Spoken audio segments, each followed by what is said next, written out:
Until this franchise is fully operational, it is vulnerable. Hate for the prequels is too deeply ingrained. It's more dangerous than you realize. Dangerous to your love of the originals, Commander, not to Rogue One. The joke that Rogue One is a prequel will continue to gain ground amongst the fanboys of the internet, and the fanboys of the internet will no longer be of any concern to us. I've just received word that the hype for The Force Awakens has dissolved the fanboys permanently. The last remnants of the original fanbase have been swept away. That's impossible. How can the franchise continue without fan service?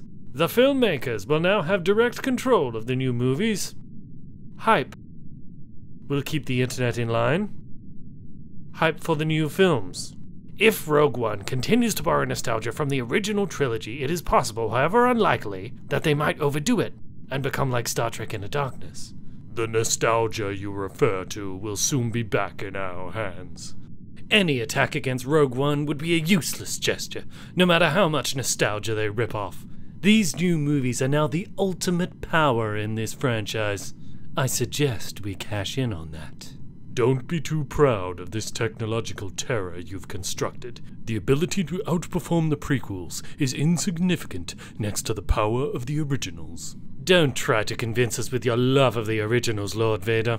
Your sad devotion to that ancient trilogy did not save your horrendous portrayal in the prequels, or give you clairvoyance enough to realize that Rey's father is obviously...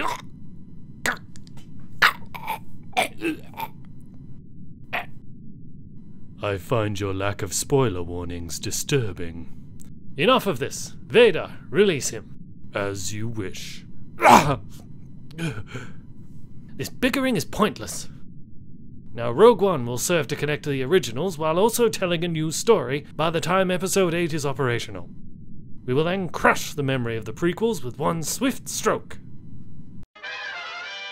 The pendulum has kind of swung both ways with Force Awakens, hasn't it?